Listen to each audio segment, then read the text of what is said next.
করব।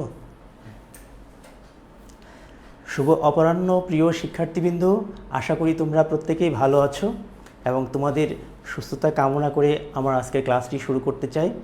আজকের ক্লাসটি একদমই ভিন্ন ধরনের। এটা তথাকথিত পৌরনীতি ও সুশাসন প্রথম পত্র কিংবা দ্বিতীয় পত্রের কোনো অধ্যায় এবং সেই অধ্যায়ের কোনো স্পেসিফিক বিষয় নিয়ে আলোচনা হচ্ছে। আজকে ভিন্নতর বিষয় নিয়ে আলোচনা হবে। তোমরা অনেকেই ইতিমধ্যে কিন্তু একটা স্পষ্ট ধারণা হয়তো বা লাভ করেছো, কেউ কেউ কারোর ক্ষেত্রে অস্পষ্ট, অনেকের কাছে তথ্য উপাত্ত সম্ভবত পৌঁছায় নাই। অ্যাসাইনমেন্ট অ্যাসাইনমেন্ট অ্যাসাইনমেন্ট এরকম একটা বিষয়। তোমরা জানো যে বাংলাদেশের যে সমস্ত শিক্ষা প্রতিষ্ঠান রয়েছে তার এক ধরনের কর্তৃপক্ষ কি মাওসি, মাধ্যমিক ও উচ্চশিক্ষা অধিদপ্তর। তারাই মোটামুটি আমাদের এই শিক্ষা সংক্রান্ত যাবতীয় বিষয়ে দিক নির্দেশনা দিয়ে থাকে। তোমরা জানো কোভিড-19-এর কারণে আমরা বেশ অনেক সময় নষ্ট করে ফেলেছি। পড়ালেখা তো একদমই অনেকের বলা যেতে পারে পকেটে উঠে যাওয়ার মতো অবস্থা কোনো কোনো শিক্ষার্থীর। কেউ কেউ তোমরা কিন্তু পড়ালেখা চালিয়ে নিয়ে যাচ্ছ।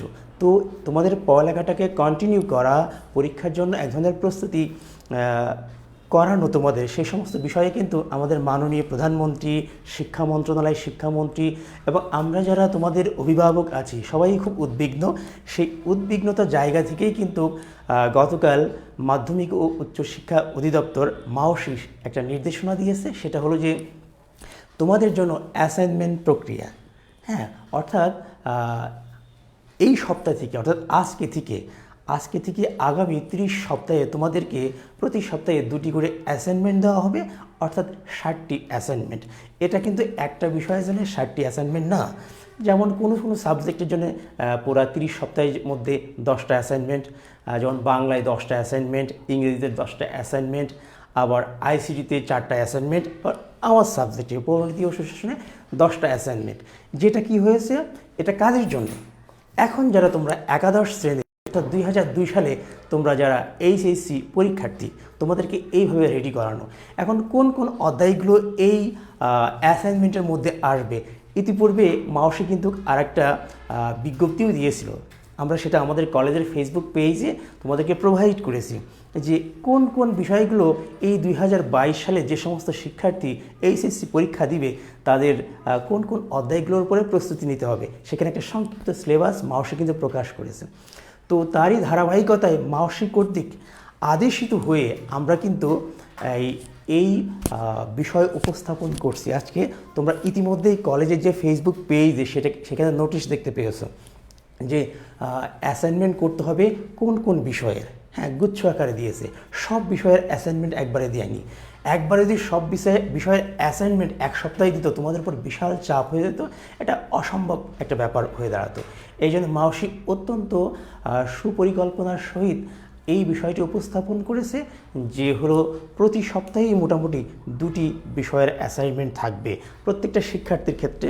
এবং একটু ব্যতিক্রমও যদি হয় সেটা তোমরা আমাদের গ্রুপে গিয়ে ফেসবুক, কলেজের যে ফেসবুক পেজ আছে সেখানে কিন্তু আজকে নোটিশ আকারে সব দেওয়া হয়েছে। অর্থাৎ আজকে থেকেই প্রথম সপ্তাহ শুরু। হ্যাঁ, এরকম একটা ব্যাপার। তাহলে তোমরা বুঝতে পারছো যে আজকের ক্লাসটা মূলত মাওসি যে অ্যাসাইনমেন্ট সংক্রান্ত বিষয় আগামী 30 সপ্তাহের জন্য উপস্থাপন করেছে আমাদের কাছে, আমাদেরকে নির্দেশ দিয়েছে, সেটা বোঝানোর জন্য আজকে ক্লাসটা নিব। তো আমি দেখো এখানে একটা শিরোনাম তৈরি করেছি। তোমরা এটা আমার যারা হলো, আমি যদিও মানবিক বিভাগের শিক্ষক, তারপরেও তোমরা যারা বিজ্ঞান বিভাগ আছো এবং ব্যবসায় শিক্ষা বিভাগ আছো, আমার ক্লাসটা যদি একটু ফলো করো তাহলে তোমাদের ক্ষেত্রেও কী হবে, বিষয়টা সম্পর্কে একটা ধারণা আসবে। স্পষ্ট না আসলেও প্রাথমিক একটা ধারণা তোমরা পাবে। তো শিরোনামটা আমরা একটু খেয়াল করি। প্রথমেই আমি এখানে উপস্থাপন করেছি যে এইচএসসি পরীক্ষা 2022-এ অংশগ্রহণকারী শিক্ষার্থীদের জন্য অ্যাসাইনমেন্ট। হ্যাঁ, এখন তো অ্যাসাইনমেন্ট কি এটা তোমরা ইতিমধ্যেই কিন্তু এই 1 বছরের অভিজ্ঞতায় জেনে গেছো, তাই না? সেটা একটা ব্যাপার। এরপরে লক্ষ্য করো যে আমি যেহেতু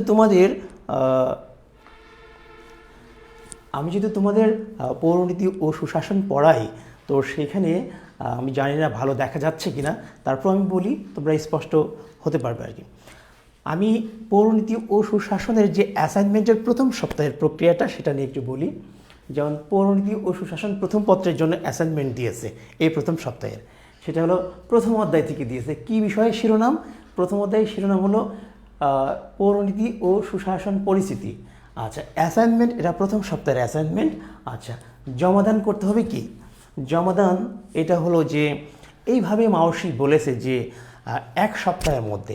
তো আজকে কী বার? আজকে হলো সোমবার, অর্থাৎ আজকে থেকে যদি তুমি 7 দিন চিন্তা করো, সেক্ষেত্রে আগামী রবিবারে তোমাকে কী করতে হবে? অ্যাসাইনমেন্ট অবশ্যই আমাদের কলেজে এই নির্ধারিত বিষয়ের শিক্ষকের কাছে বা কলেজ অফিসে এসে তোমাকে জমা দিতে হবে। তবে আমি কিন্তু এই জিনিসটা শুধু পরিণতির শিক্ষার্থীদের জন্য নয়, সকল শিক্ষার্থীদের জন্য। আজকে কোন কোন বিষয়ের অ্যাসাইনমেন্ট শুরু হয়েছে, আজকে থেকে কিন্তু অ্যাসাইনমেন্টটা শুরু হয়েছে, এবং আজকেই আমরা কলেজের ফেসবুক পেজে এটা দিয়েছি। এবং 1 সপ্তাহের শেষে, অর্থাৎ আগামী রবিবার কিন্তু 1 সপ্তাহের মানে শেষ দিন হচ্ছে। তো তোমরা রবিবারে কিন্তু এই স্বাস্থ্যবিধি মেনে, মুখে মাস্ক পরে, তারপরে হাত স্যানিটাইজ করে এবং দূরত্ব বজায় রেখে কিন্তু তোমরা কলেজে এটা কি করবে? এই অ্যাসাইনমেন্ট কিন্তু সরবরাহ তোমাকে প্রোভাইড করতে হবে আর কি। সেটা সকল বিভাগের, এখানে সকল বিভাগে বলতে সব সাবজেক্টের না, কিন্তু আজকে কোন কোন বিষয়ের আমরা অ্যাসাইনমেন্ট আর বিষয় উপস্থাপন করেছি। আজকে আমরা দিয়েছি বাংলা। আচ্ছা, আর কি দিয়েছি? বিজ্ঞান বিভাগের বাংলা তো সবার জন্য, তাই না? বিজ্ঞান, মানবিক, ব্যবসায় শিক্ষা 3 বিভাগের জন্য। আচ্ছা, আর বিভাগ ওয়াইজ কোন কোন বিষয় এসেছে? যেমন পদার্থ বিজ্ঞান এসেছে বিজ্ঞান বিভাগের জন্য, এটা একটা দিক। হিসাব বিজ্ঞান এসেছে কাদের জন্য? ব্যবসায় শিক্ষার জন্য। এ সবই প্রথম পত্রের বিষয়। আর মানবিকের জন্যে, মানবিকের তো একাধিক সাবজেক্ট এখানে এসেছে। যাদের পৌরনীতি আছে তারা পৌরনীতি দিবে, যাদের যুক্তিবিদ্যা আছে তারা যুক্তিবিদ্যা অ্যাসাইনমেন্ট করবে, যাদের অর্থনীতি আছে তারা অর্থনীতি অ্যাসাইনমেন্ট করবে, অথবা যাদের যদি একত্রে 2টা সাবজেক্ট থাকে সেক্ষেত্রেও তাদের জন্য একই বিষয় প্রযোজ্য। তার মানে অ্যাসাইনমেন্ট আমরা এই কয়েকটি বিষয়ের আজকে টপিক উপস্থাপন করেছি। আচ্ছা, তাহলে অ্যাসাইনমেন্ট আজ থেকে শুরু হয়েছে প্রথম সপ্তাহ। এটা হলো আমরা কোনো কিছু টপিক নির্ধারণ করিনি, সব মাউসি করে দিয়েছে। এবং সামনের সপ্তাহে কোন কোন বিষয়ের অ্যাসাইনমেন্ট আসবে সেটাও কিন্তু তোমরা আমাদের ওই নোটিশ দেখলে বুঝতে পারবে। এবং মাউসি টপিক সেট করে দিবে, সেই টপিকটাও আমরা তোমাদের কি করব? আমাদের কলেজের ফেসবুক পেজে লিঙ্ক সহ দিব। তোমরা ওইখান থেকে পড়ে বা প্রিন্ট আউট করে অ্যাসাইনমেন্টের টপিক দাঁড় করিয়ে সেটা অ্যাসাইনমেন্ট নিজ হাতে লিখতে হবে। কিন্তু নিজ হাতে কোনো তোমার কম্পিউটার কম্পোজ, প্রিন্ট এগুলোর কোনো প্রয়োজন নেই। নিজ হাতে এটা লিখে কলেজে জমা দিতে হবে। আচ্ছা, এরপরটা দেখো। আচ্ছা, আমি আগেই বলেছি আমি পৌরনীতি ও সুশাসন প্রথম পত্রের অ্যাসাইনমেন্টের যে টপিক সেটা নিয়ে আলোচনা করব, কিন্তু অন্যরা তোমরা দেখো, তাহলে তোমাদের উপকার হবে আর কি, বুঝতে সহজ হবে। তো অ্যাসাইনমেন্টের বিষয় কাদের জন্যে? পৌরনীতি ও সুশাসন শিক্ষার্থীদের জন্যে। প্রথম পত্রে দেখি কি দিয়েছে মাউসি। নাগরিক সভ্যতার ক্রমবিকাশে পৌরনীতি ও সুশাসনের ধারণা বিশ্লেষণপূর্বক একটি নিবন্ধ রচনা করো। অর্থাৎ পৌরনীতি ও সুশাসনের যে সপ্তাহ আজ থেকে শুরু হলো, আগামী রবিবার তোমাদের এই অ্যাসাইনমেন্ট জমা দিতে হবে। কি বিষয়ের উপরে? পৌরনীতি ও সুশাসন প্রথম পত্রের প্রথম অধ্যায়ের একটা অ্যাসাইনমেন্টের টপিক দিয়েছে। সেই টপিকটার নাম হলো নাগরিক সভ্যতার ক্রমবিকাশে পৌরনীতি ও সুশাসনের ধারণা বিশ্লেষণপূর্বক একটি নিবন্ধ রচনা করো। ঠিক আছে, এখন এটা তুমি কিভাবে লিখবে আর কি। হ্যাঁ, তো এ প্রসঙ্গে ছোট্ট একটা গল্প বলি। আমি যখন বিশ্ববিদ্যালয়ে পড়তাম, আমার একজন শ্রদ্ধেয় শিক্ষক ছিলেন, তার নাম ছিল মামুন আল মোস্তফা স্যার। অত্যন্ত ভালো স্টুডেন্ট ছিলেন। তো উনি একটা অভিজ্ঞতা শেয়ার করলো, বলে যে আমি অ্যাসাইনমেন্ট কীভাবে করতাম। বলেছে যে টপিকের উপর অ্যাসাইনমেন্টটা দেওয়া হতো সেই টপিক সম্পর্কে কত ধরনের ম্যাটেরিয়ালস, মানে তথ্য উপাত্ত সংগ্রহ করা যায়, সেই সমস্ত ম্যাটেরিয়ালস আমি সংগ্রহ করতাম। সংগ্রহ করে সব ম্যাটেরিয়ালস পড়তাম। পড়ার পরে সব ম্যাটেরিয়ালস বন্ধ করে রাখতাম। বন্ধ করে দিয়ে আমি খাতা কলম নিয়ে আমি লেখা শুরু করতাম। হ্যাঁ, তো তোমাদের ক্ষেত্রেও এরকম যে টপিকটা দেওয়া হয়েছে সেই টপিকের উপরে কি কি বিষয় তোমার পড়া উচিত, সেই বিষয়গুলো পড়ার পরে তোমার খাতা কলম নিয়ে আসলে ওই বিষয়টা সুন্দরভাবে নিজের মতো করে লেখা, সৃজনশীলতা তৈরি করা। একটা জিনিস হতে পারে যে তোমরা হরহামেশাই বিভিন্ন গাইড বই কিংবা তোমাদের যে টেক্সট আছে সেখান থেকে কিংবা অন্য নানান সোর্স থেকে তোমরা হয়তো বা এটা কপি করতে পারো, কিন্তু আমাদের স্পষ্টভাবে নির্দেশনা দেওয়া আছে যে এই বিষয়গুলো করার কোনো সুযোগ নেই। কারণ যেহেতু অ্যাসাইনমেন্ট একটা ছোট্ট ব্যাপার, বেশি পৃষ্ঠারও ব্যাপার না, সেখানে শিক্ষকরা পুঙ্খানুপুঙ্খরূপে এই অ্যাসাইনমেন্ট ভালোভাবে পরীক্ষা করবে এবং নম্বর ডিস্ট্রিবিউশনও মাউসি করে দিয়েছে। তো সেখানে যদি পর্যাপ্ত নম্বর তোমরা না পাও, তোমাদেরকে আমরা ফোন করে বলবো যে তুমি ভালো করনি, তোমার আরও ভালো করতে হবে, তুমি পুনরায় অ্যাসাইনমেন্ট আবার দিবে। তো তুমি যদি কপি করো বা কারোর সহযোগিতা নিয়ে এইভাবে করো, সেটা আমরা বুঝতে পারবো। তোমাকে বারবার কিন্তু এরকম হয়রানির একটা শিকার হতে হবে। কিন্তু মনে রাখতে হবে, এই অ্যাসাইনমেন্ট ধারাবাহিকভাবে হওয়ার উপরে তোমার যে পারফরমেন্স, তার উপর ভিত্তি করে তোমার কি হবে, আগামী বছর মানে দ্বিতীয় বর্ষে তুমি উত্তীর্ণ হবে।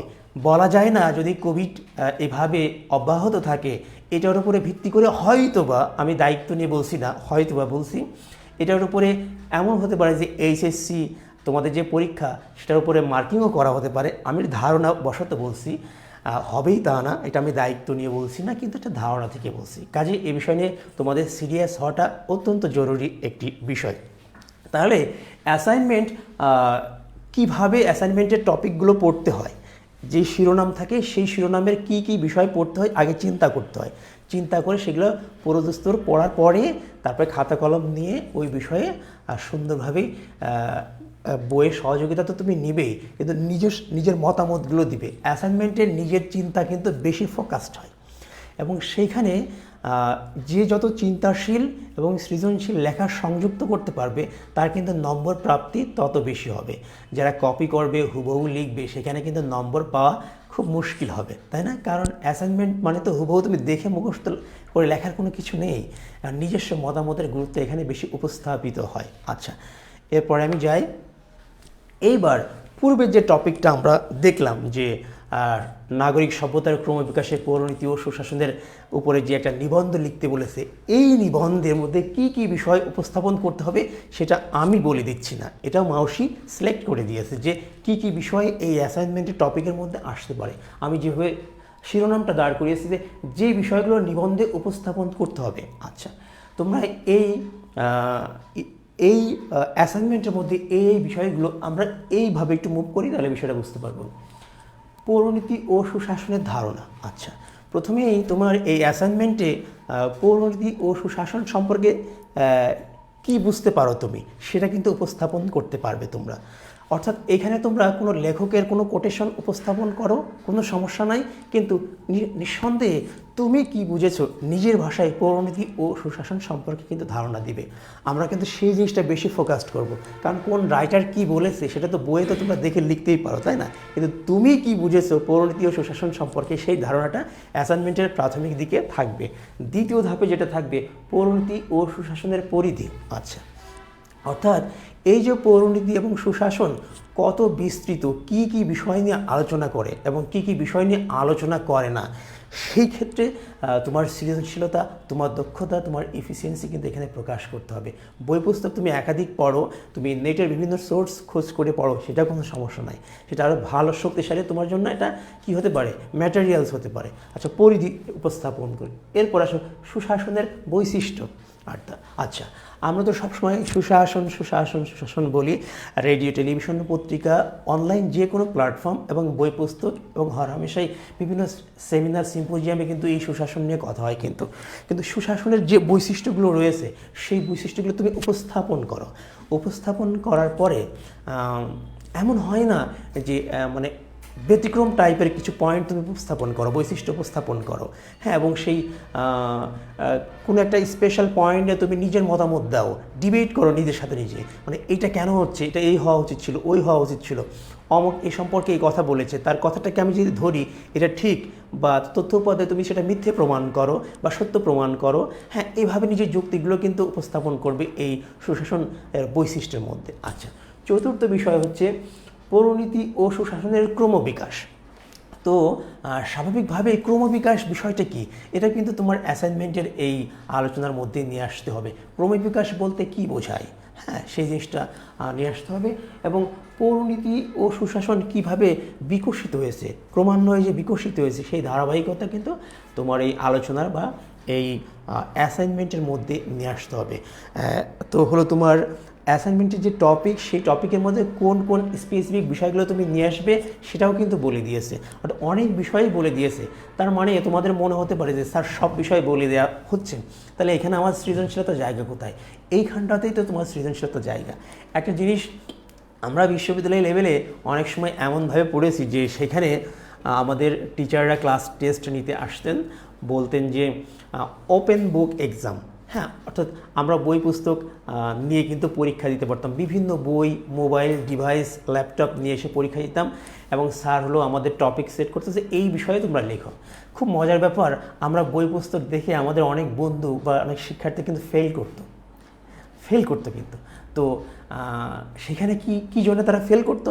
আসলে সৃজনশীলতা বা মূল যে বিষয়টা চেয়েছে পরীক্ষক, সেটা আমরা উপস্থাপন করতে ব্যর্থ হয়েছি। এই জন্য অনেকে 0 পেয়েছে, ফেল করেছে, পর্যাপ্ত নম্বর পায় নাই, আবার অনেকে আউটস্ট্যান্ডিং লিখেছে, যেটা আসলে বই পুস্তকের সাথে ওইভাবে মিল নেই। নিজের চিন্তা, অর্থাৎ অ্যাসাইনমেন্টে নিজের চিন্তা শক্তিকে সর্বোচ্চভাবে উপস্থাপন করা, দেখবে যে ভালো তুমি নম্বর পাবে, সেটা একটা দিক। এরপরটা দেখি। আচ্ছা, এবার আমি কি লিখেছি? উপস্থাপন কৌশল। আচ্ছা, আমি যে তোমাদের বললাম না, কপি করা যাবে না বা সৃজনশীলতা দেখাতে হবে, উল্টোপাল্টা লেখা যাবে না। হ্যাঁ, এই বিষয়ের উপরেও কিন্তু মাউসি একটা নির্দেশনা দিয়েছে। সেই বিষয়টাকে তারা বলছে যে উপস্থাপন কৌশল, কি ঢঙে উপস্থাপন করতে হবে। এই যে 4টা ক্রাইটেরিয়ার উপরে তুমি উপস্থাপন করবে, হ্যাঁ, এইটার উপরে আমরা মার্কিং করব। তোমার লেখার মধ্যে যদি এই 4টা বিষয়ের উপস্থিতি এবং অনুপস্থিতি থাকে, তার উপরে ভিত্তি করে কিন্তু আমরা নম্বর দিব। তো সেই বিষয়গুলো আমরা একটু পড়ি, তাহলে তোমাদের কাছে ক্লিয়ার হয়ে যাবে। যেমন এটা শুধু পরিণতি ও সুশাসনের ক্ষেত্রে না, কিন্তু প্রত্যেকটা বিষয়ের ক্ষেত্রে যদিও কিছু ভিন্নতা আছে। আচ্ছা, তো দেখো, নান্দনিক ও সৃজনশীল উপস্থাপন। যদি তোমার এই অ্যাসাইনমেন্টের মধ্যে তোমার উপস্থাপনা যদি নান্দনিক হয় এবং সৃজনশীল হয়, সৃজনশীল তো বুঝতেই পারছো, নিজের চিন্তাভাবনা, যৌক্তিক চিন্তাভাবনা, এলোমেলো না কিন্তু, that will be very much logical. হ্যাঁ, ইলজিক্যাল কথা কিন্তু হবে না, তাই না? সেটা একটা ব্যাপার। তবে তোমার প্রেজেন্টেশনকে তুমি কি লজিক্যাল করে তুলবা, সেটা একটা ব্যাপার। তো নান্দনিকটা কি?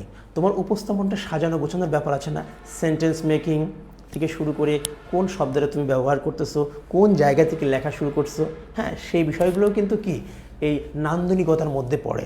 এবং আরও কি, অ্যাসাইনমেন্টের তুমি একটা পেজে, এক পাতায় শুধু ফ্রন্ট সাইডেই লিখবে, পেছনের সাইডে লিখবে না। এবং এই অ্যাসাইনমেন্টটা কেমন হতে পারে? মনে করো 3 পেজেরও হতে পারে, 4 পেজেরও হতে পারে, 5 পেজেরও হতে পারে।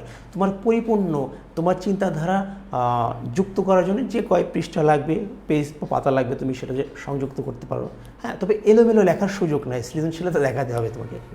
আচ্ছা, সেটা যদি নান্দনিক ও সৃজনশীল উপস্থাপন হয়, সেক্ষেত্রে পরীক্ষক কিন্তু এটা পরিপূর্ণ নম্বর তোমাকে দিবে। কিন্তু এক্ষেত্রে শিক্ষকের কিংবা পরীক্ষকের সংকুচিত দৃষ্টিভঙ্গির প্রকাশের সুযোগ মোটেও নেই, পুরো নম্বরই সে দিবে, এরকম একটা বিষয়।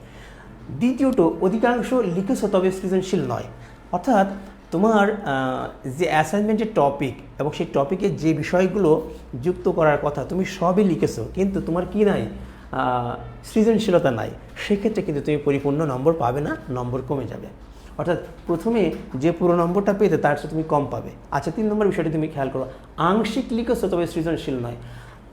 2 নম্বরে অধিকাংশই লিখেছিল, সৃজনশীল নয়, তার জন্য নম্বর কম। 3 নম্বরে আংশিক লিখেছো, সেটুকুও বা সৃজনশীল নয়, নিরুৎসাহিত আর কিছু নয়, সেখানেও নম্বর পাবে, কিন্তু ভীষণ পরিমাণে অপর্যাপ্ত নম্বর সেটা হবে। পর্যাপ্ত নম্বর পেতে হলে তোমাকে 1 নম্বরের দিকে দৃষ্টিপাত করতে হবে। চতুর্থ বিষয় দেখো, হুবহু পাঠ্যপুস্তক থেকে লিখেছো। তোমাদের অনেকেরই সমস্যা, তোমরা তো ভীষণ ব্যস্ত, তোমরা মোবাইলের নানান ইভেন্ট নিয়ে খুব ব্যস্ত, গল্প আড্ডায় সময় কীভাবে নষ্ট করা যায় সেই বিষয়ে তোমরা খুব ব্যস্ত।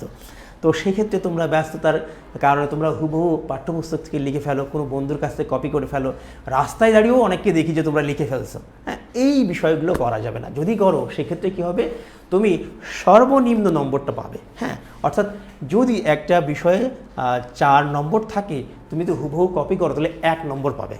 তাহলে তুমি যদি 1 নম্বর পাও, তাহলে তুমি কি পাশ করবে? পাশ করবে না কিন্তু। তাহলে এই বিষয়টা নিশ্চয়ই তুমি চাইবে না, তোমার অভিভাবক চাইবে না, আমরাও চাইবো না যে তুমি হুবহু পাঠ্যপুস্তক থেকে কপি করো, তাই না?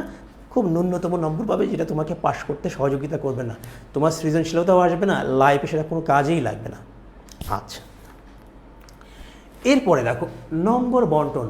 আচ্ছা, এই যে আমরা যে মাওসী আমাদের যে টপিক দিয়েছে অ্যাসাইনমেন্টের জন্য সেটা আমরা প্রেজেন্ট করেছি কলেজের ফেসবুক পেজে। সেই অ্যাসাইনমেন্টের নম্বর কত? 20 নম্বর। আমরা 20-এর মধ্যে সেটা মার্কিং করব আর কি, এবং সেটা তোমরা পূর্বে স্লাইডেই বুঝতে পারছো কী কী ঢঙে সেই 20 নম্বরটা আমরা দিব। এখন এই যে 20 নম্বর মোট নম্বর হলো 20, তাহলে এখন তো আমরা ফলাফল দিব, তাই না? আমরা তো আগে ওই যে মানে আমরা যেভাবে পেয়ে আসি রেজাল্ট A+A, কোভিডের কারণে একটু ফরম্যাটটা আমরা দেখতে পাচ্ছি ভিন্ন, যে তুমি কত নম্বর পালে তোমাকে আমরা কি গ্রেড দেবো বা কিভাবে ইভালুয়েট করব, সেই বিষয়টা কিন্তু মাওসী আমাদেরকে নির্দেশ দিয়েছে। যেমন এই 20-এর মধ্যে কোনো শিক্ষার্থী যদি 16 থেকে 20 পায়, তাহলে সে কি হবে? অতি উত্তম রেজাল্ট করেছে, সেটা ধরে নিতে হবে। আচ্ছা, এবার 11 থেকে 15-এর মধ্যে যদি কেউ পায়, তাকে আমরা বলবো উত্তম। আচ্ছা, এরপরে 6 থেকে 10-এর মধ্যে যদি কেউ পায়, তাহলে সেটাকে আমরা বলবো ভালো। আচ্ছা, এরপরে নিচে যারা পাবে সেক্ষেত্রে খারাপ, এই সমস্ত শব্দ কিন্তু মাওসী কৌশলগতভাবে বলতে চায়নি, কারণ তোমাদেরকে ইন্সপায়ার করতে চেয়েছে মাওসী, আর আমরা সর্বদাই তোমাদেরকে ইন্সপায়ার করতে চাই। এর নিচের যে নম্বর কেউ পাবে তার অগ্রগতি প্রয়োজন, এই রকম ইন্ডিকেশন কিন্তু দিতে হবে। তো এর নিচেই যারা পাবে, স্বাভাবিকভাবেই কি হবে, তাদের আমরা যারা পরীক্ষক খাতা দেখব, তাদেরকে আবার কল করব। হ্যাঁ, ফোন করে বলবো বা যে কোনোভাবে তাকে আমরা কলেজে ডাকবো, স্বাস্থ্যবিধি মেনে তাকে বলবো তোমার অ্যাসাইনমেন্ট হয়নি, তুমি এই পরিমাণ নম্বর পেয়েছো, এটা তোমার প্রবলেম হবে পরবর্তী বর্ষে উত্তীর্ণ হতে, তাই অ্যাসাইনমেন্টটা তুমি আবার ঠিক করে লিখে নিয়ে আসো। তো পরবর্তীতেও যদি ব্যর্থ হয়, আমরা এইভাবে কিন্তু বারবার তাকে ফিরিয়ে দিব, এবং বারবার ফিরিয়ে দেওয়ার কারণে যেটা কী হবে, সে নিজেই সমস্যায় পড়বে কিন্তু। হ্যাঁ, এরকম একটা ব্যাপার রয়েছে। তো হলো এবং এখানে আরেকটা বিষয় বলে রাখা খুব প্রয়োজন, প্রতি সপ্তাহে যে অ্যাসাইনমেন্ট আমরা দিচ্ছি, সপ্তাহের শেষ দিনে সেটা জমা দিতে হবে, এটা আগেই বলেছি, এবং আমরা খাতা দেখে এই নম্বর কে কত পেয়েছে সেটা আমরা জানিয়ে দিব। আচ্ছা, কারো যদি আবারও তাকে অ্যাসাইনমেন্ট ব্যাক দিতে হয়, সেটাও দিব, এবং তোমরা কে কত নম্বর পেয়েছো প্রতি সপ্তাহের এই রেজাল্ট আমরা কিন্তু মাওসির যে মানে নির্দিষ্ট একটা ফর্ম আছে, সেই ফর্মে করে আমরা তোমাদের নাম, রোল, মোবাইল, কে কত নম্বর পেয়েছে সব আমরা কিন্তু প্রতি সপ্তাহে কিন্তু দিয়ে দেবো, কিন্তু সেই নির্দেশনা কিন্তু আমাদের দিয়েছি। অর্থাৎ বিষয়টা অত্যন্ত জরুরি, এবং কোনোভাবেই হালকা করে নিলে হবে না, সিরিয়াসলি তোমাদেরকে এটা গ্রহণ করতে হবে। এবার আমি দেখি যে প্রশ্ন উত্তর, হ্যাঁ, আমি একটু প্রশ্ন উত্তর পর্ব রেখেছি। যদি তোমরা এই ক্লাসটি করে থাকো, সেক্ষেত্রে তোমরা যদি কোনো প্রশ্ন রেইজ করো, সেই প্রশ্নটা আমি একটু দেখতে চাই যে কেউ কোনো প্রশ্ন করেছো কি না। আচ্ছা, তোমরা কেউ কোনো প্রশ্ন করনি, এটা খুব একটা দোষের কিছু না এই মুহূর্তে, কারণ আজকেই আমরা নোটিশটা আমাদের কোথায় দিয়েছি, কলেজের ফেসবুক পেজে দিয়েছি, এবং সম্ভবত আমি এই অ্যাসাইনমেন্ট নিয়ে আজকে প্রাথমিকভাবে আলোচনা করছি। আমাদের আরও অনেক গুণী শিক্ষক আসবেন, এই বিষয় নিয়ে আলোচনা করবেন, এবং আমরা সার্বক্ষণিক আমাদের অধ্যক্ষ মহোদয়, সিনিয়র শিক্ষক এবং জুনিয়র, আমরা সবাই মোটামুটি তোমাদের এই ব্যাপারে সহযোগিতা করার জন্য প্রস্তুত। এবং হলো যদি কোনো ধরনের তথ্য উপাত্ত তোমাদের জানতে প্রয়োজন হয়, আমার এই মানে ক্লাসের যে টিউটোরিয়ালটা আছে সেখানে কমেন্টে তোমরা জানতে পারবে, এবং যে কোনোভাবে হোক কলেজের পেজে প্রশ্ন রাখলে আমরা তো সার্বক্ষণিক উত্তর দেওয়ার চেষ্টা করি। আমাদের প্রিন্সিপাল স্যার নিজেই কিন্তু তোমাদের অনেক প্রশ্নের উত্তর দেয়, মানে যখন তখন তোমরা প্রশ্ন করো। স্যার এই বিষয়টা আমাদের গতকাল শেয়ার করছিলেন যে ছেলেমেয়েরা যখন তখন প্রশ্ন করে, আমি উত্তর দেওয়ার চেষ্টা করি। যাই হোক, আমরা সবাই এই বিষয়ে চেষ্টা করব। তো প্রশ্ন উত্তরে এখন সেরকম কোনো প্রশ্ন পাচ্ছি না, নিশ্চয়ই তোমরা পরে প্রশ্ন করবে, প্রশ্ন রাখলে কোনো সমস্যা নাই। তো নতুন করে আজকে আর কিছু বলার নেই, এই পর্যন্তই। তো তোমরা এটাতে অংশগ্রহণ করবে এবং একজন আরেকজনকে শেয়ার করবে, যত দ্রুত পারো তোমরা এই বিষয় সম্পর্কে, এই বিষয়ে এঙ্গেজড হয়ে যাও, কোনো সমস্যা নেই, আমরা তোমাদের সাথে আছি, সহযোগিতা করব। আর ক্লাসটা যদি কেউ না দেখে থাকো, বন্ধুদের জানিয়ে দিও বা বারবার ক্লাসটা দেখো, তাহলে সহযোগিতা হবে আর কি। তো সেই পর্যন্ত তোমরা ভালো থাকো, তোমরা অ্যাসাইনমেন্টটা করো মনোযোগ দিয়ে, এটা গুরুত্বপূর্ণ একটা বিষয়, এবং কোভিডের মধ্যে তোমাদের পড়া যেন অব্যাহত থাকে, সেই একটা ঐকান্তিক প্রচেষ্টা আমাদের সবারই, কিন্তু অভিভাবকদেরকেও এর সাথে সংযুক্ত থাকতে বলবে, সেই প্রত্যাশায় আজকে শেষ করছি। Thank you.